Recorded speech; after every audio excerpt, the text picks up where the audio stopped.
I hope you did your best Friday afternoon into Friday evening, better job than I did, of not looking at social media after the Oval Office meeting between Trump and Zelenskyy on Friday afternoon, because my gosh, it was just a cesspool of, here comes World War III. We're all going to die. We're not going to make it. It's like, deep breath, everybody. Deep breath, okay? It's going to be all right. We're going to get to where we need to go. A minerals deal is going to come to fruition probably in the days ahead. But, man, for a lot of people, you can look at this two ways. One way, two things can be true at the same time. Putin's an awful guy and an evil man who needs to be stopped. But, dang, it also felt good to put Zelenskyy in his place because he has come off too many times as just an ungrateful turd to this country, which has spent $300 billion on his behalf. A lot of look at where we're at.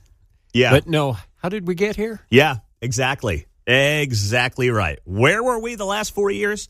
So what were the responses locally here in Kansas City? Mayor Lucas just tweeted out a Ukrainian flag at about 4:09 p.m. on Friday afternoon. And listen, he kind of got roasted in the comments. A lot of people just responding with American flag emojis. Someone, I saw this, I think the guy's name was Spencer, wrote, "Can I advocate for a Kansas City flag emoji in support of filling the potholes?" Oh! Got him. Nice job there, Spencer. James writes to the mayor of Kansas City, "If someone is in the room with you as you tweet this, please blink twice." And then, of course, he got hit on his left with some people just responding with the Palestinian flag. So that was Mayor Q. And then you had Emmanuel Cleaver. He went a little deeper. Emmanuel Cleaver shared the video of Trump and Zelenskyy, and the Missouri congressman, former Kansas City mayor, wrote, "This is the most embarrassing and shameful moment I've ever witnessed from the Oval Office." Really? I mean, Joe Biden was brain dead in the Oval Office for 4 years. I'm sorry. Come on, man. And Bill Clinton was getting pleasured in the Oval Office. Is this really the most embarrassing thing to have somebody stand up for the American taxpayer in the Oval Office? In fact, if you guys did a better job of that over the last generation, Trump would have never become president in the first place.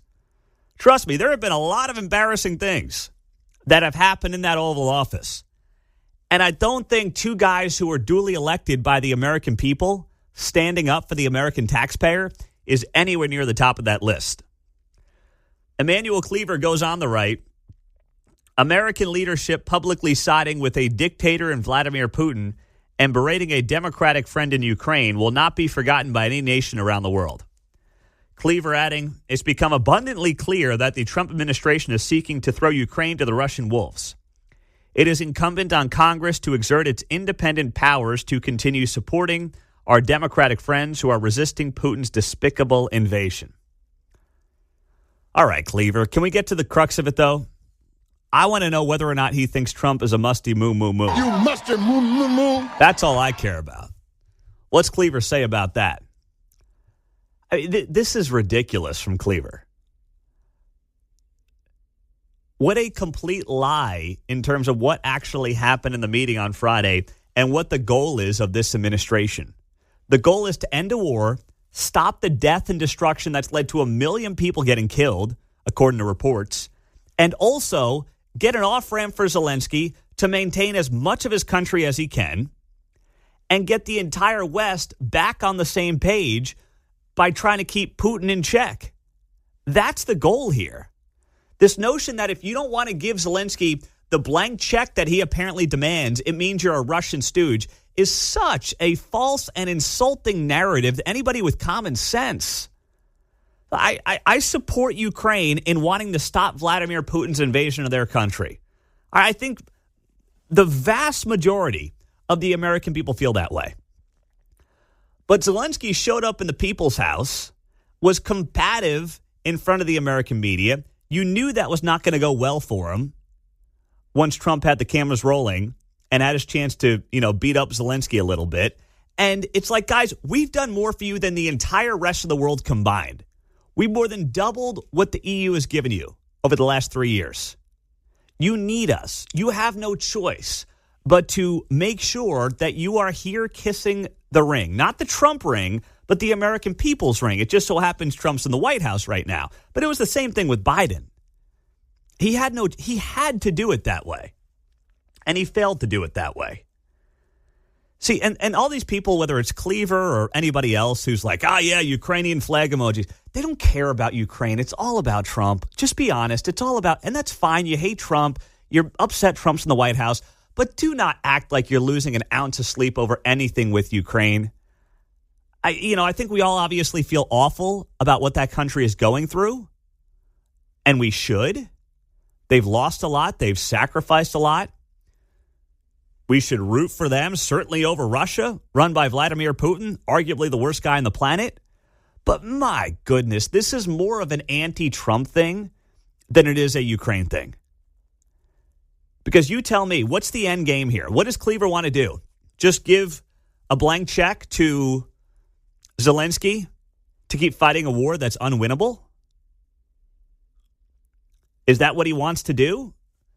And how much of Cleaver's money, how much of the Kansas City taxpayers' money does Cleaver think should go to that? While he resides and deals with some of the poorest parts of the entire region, right in his backyard, how much of those people's money should be spent on Ukraine right now? Those people on the east side of Kansas City who are working multiple jobs in some of the worst living conditions in this city, potholes all over the place, homicides running rampant in their backyards. How much of their money does Emmanuel Cleaver want to give to Ukraine? And that's where Cleaver's totally out of touch on this whole thing. The people who are most compelled to tweet out their Ukrainian flags over the weekend, you know who they are? The same people that cost the Democratic Party the election and cost them the working class vote in America and is killing them with working class Hispanic voters, working class black voters, and working class white voters. That same crowd, that super woke, master's degree, overeducated liberal, is the one who is right now most offended by Trump in the Oval Office. Not a lot of the people who have helped broaden the Republicans' Big Tent party that it's become. And they're doubling down on that same constituency that lost them the 2024 election and is shrinking their party. And it's all about politics. It's not about foreign policy. It is all about politics. And then you had Jason Kander over the weekend also putting up on Friday afternoon, Putin and Russia are the bad guys. I agree, Jason. Thanks so much. Zelenskyy and Ukraine are the good guys. Trump has us siding with the bad guys. This is like Roosevelt. If Roosevelt told Churchill that if he just let Hitler have the rest of Europe, everything will be fine. No, it's not comparable to that.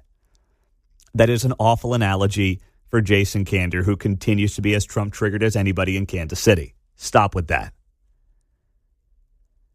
No one still is providing the answer on what exactly should be done to help Ukraine hopefully win this war.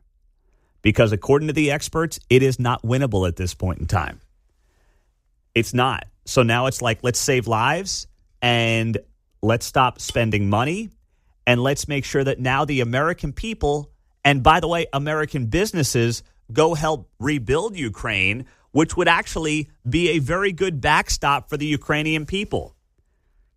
When Emmanuel Cleaver says here that it's becoming abundantly clear the Trump administration is seeking to throw Ukraine to the Russian wolves, no, he's actually trying to get to a place where now the American business industry and frankly the worldwide business industry goes into Ukraine and helps salvage what's left of the country, rebuild it, and that will actually bring a lot of protection to Ukraine. 913-408-7957. Kevin in Overland Park, I got a minute for you. Kevin, go ahead. Hey, Pete. Yeah, I thought it was great what Trump and J.D. Vance did on Friday there. And Trump says stuff that will also cause reactions from others. You look at when he said, we'll buy Gaza, we'll relocate Palestinians, rebuild it, and bring them back. That triggered a response from other Middle Eastern country leaders that said, well, okay, we'll do that. Well, now you got France and UK saying, we'll go in and we'll put boots on the ground in the UK. And so it's also triggering that response. It's like, yeah, get off your butts and do your thing. Everyone's been hand-wringing except us, and we've been writing huge checks to them. It's like, yeah. Well, I saw this, Kevin. It's a good point that you had heads of state, heads of government, foreign ministers all over Europe and Canada posting in support of Ukraine on Friday. Great. I hope they all break out their checkbooks this week. If not, they're a bunch of hypocrites. Ukraine is worth helping. We have played the biggest role in that by a mile. But there's got to be an off-ramp for peace. And none of them have the answer, apparently. But please, I hope they're all signing big old fat checks this week across Europe. But they can't afford it. Why? Because their countries are largely a mess. They have ceded them to green energy freaks. They have awful immigration policies. And their economies are largely stagnant. So they can't do it. 913-408-7957 is how you join us on KCMO Talk Radio 95.7 FM. Someone actually put it very well. It was a bit tongue-in-cheek, but I will share with you what Zelenskyy should have done from somebody who is offering advice on the left side of the aisle next. So we do have some breaking news here coming just in the last few minutes from the New York Times on Trump, Zelenskyy, Ukraine. The New York Times is reporting that Trump is meeting with aides today to discuss canceling U.S. military aid to Ukraine. Now, I believe that would be a mistake, but I don't think that that's what's going to happen here. I think this is more of a pressure campaign from Trump. He's dropping this first thing on a Monday morning to really just get it across to Zelenskyy that, with all due respect, you're not in charge like you think you are. Okay? You can't do anything without us.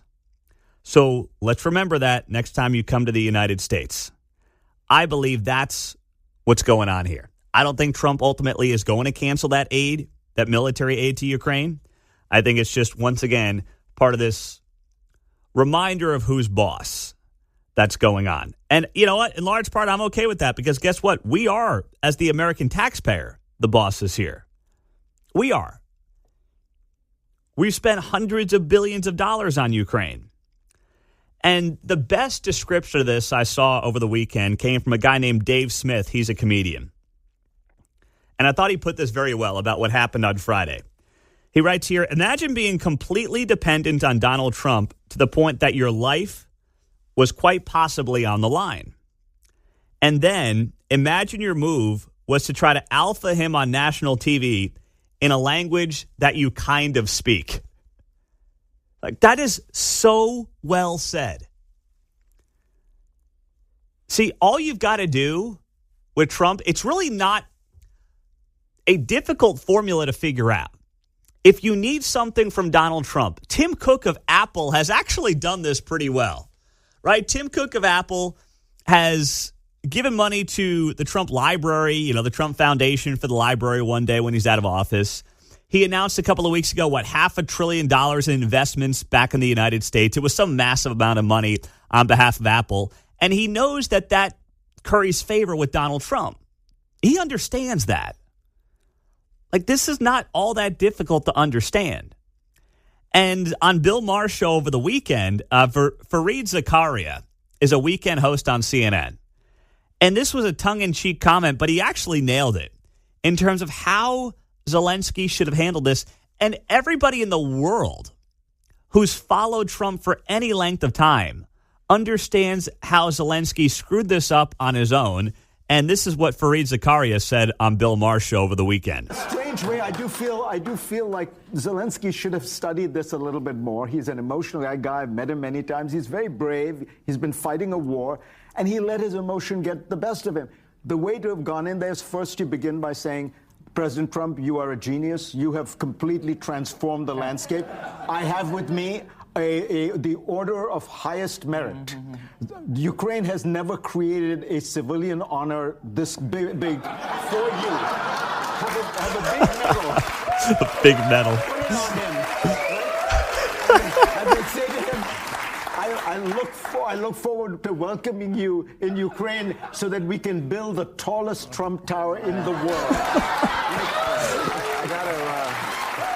Listen. That would have saved Ukraine's ass. That's funny, but it's true. It would have saved Ukraine's ass. Instead, Zelenskyy shows up to the White House thinking Biden's still around. You're like, where's that old guy I talked to last time I was here? It's like, bro, come on, man. That's not how it goes anymore, okay? New sheriff in town, as the old cliche goes. And you got to know how to get to Trump's heart on this stuff. And he totally screwed it up.